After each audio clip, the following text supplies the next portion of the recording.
Thank you very much. It's like someone's house. It's not part of it. It's like someone's house. Somebody that I don't know very well, but is very, very welcoming. So thank you very much for having me. 20 minutes to get to know me. Here we go. You alright? Yeah. I know you are. I can feel it. It's good. Once upon a time, in a land where the men tattoo love and hate both on one hand, there lived a family. The average fabric of a woman and man, a girl and a boy, a few toys and a cat. Her name was Whiskers. Some days they all sat happy together. Other days plates smashed on the wall after they got flung like a discus. After a fight, the dad would play Black Sabbath into the night. The mom would blast Eurythmics in the kitchen. The kids would sit listening to both. The girl draw in the sky. The boy writing his Christmas gift wish list in the form of a rhyme. It'd go, "Dear Santa, a calculator watch is what I want, and if you don't give me that, you're a really bad Santa." The girl was an avid dirty dancer, watching Patrick Swayze 7 times a day till the VHS tape wore away. But the boy wasn't into that. His older cousins were already into rap. They gave him a tape of NWA and said, "Listen, tell us what you think of that." So he went to his room and put it on, then turned it off again. "Are you mad? If Mum hears that, I might catch a slap, and I don't even want to think about Dad."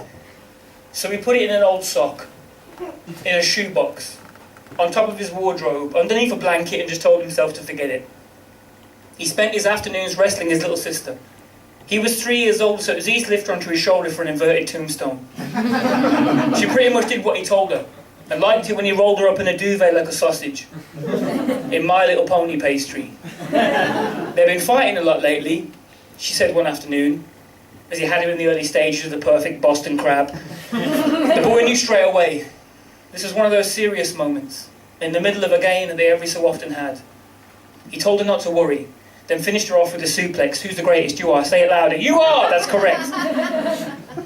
Later that afternoon, the girl sat on the kitchen floor, playing the mom at Connect 4. Something felt wrong. She'd been keeping score, and Mom hadn't won one. Now the girl didn't miss a lot, but she failed to spot the fact that Dad's coat was missing from the hook on the back of the door. "Where's Stephen?" "He's over there." "Doing his homework?" "No. He's watching that documentary about the frozen home of the polar bear." "Again?" "Well, tell him his dinner's ready. I made his favourite. Turkey drummers and alphabetic spaghetti, but not in front of the telly. Tell him to come to the table. I need to speak to you both. It's important." Later that night, the boy sat alone in his bed. 101 Carl Lewis-shaped thoughts are running through his head. Mama said it wasn't their fault. Just that Dad was confused. His sister had asked who they'd live with, and whether they'd have to choose. And as the two of them sat downstairs now on the sofa in a state, the boy's eyes were drawn up to the top of his wardrobe. His face changed, and a cartoon light bulb appeared. And for those of you who don't know, this represents an idea. Downstairs, the living room was cold, and the curtains were closed, and the sofa looked like a battered old boat in the middle of the ocean with both of them adrift in it. He told him to stand up, and handed him sunglasses he got free with a Happy Meal, his eyes sparkling like Catherine wheels. They didn't ask him why, but as he moved past them to the old Hitachi stereo, he looked back, and his mom and sister kind of looked like the Blues Brothers. He pressed rewind on the tape, put his own sunglasses on his face, pressed play, stood back, and waited. As the music started, his mom and sister looked startled. So he quickly explained the role play and told them, "You just gotta trust me. Mom, you're Dr. Dre. Sis, you're Eazy-E. Whiskers the cat will be MC Ren. And me, I'm Ice Cube." For the rest of the night, they passed a wooden spoon like a mic, rhyming along to all the songs, swearing as loud as they liked. "You win them in your neighbourhood, you better duck. Because Ice Cube is as crazy as fuck, and as I leave, believe I'm stomping. But when I'm coming back, boy, I'm coming straight out of Compton." "That's it, Mom. Compton!"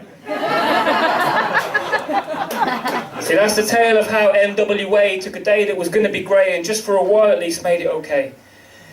And since that day, whatever mess I'm getting in, to feel better, I just press play. Because it feels like music is my medicine. Thank you.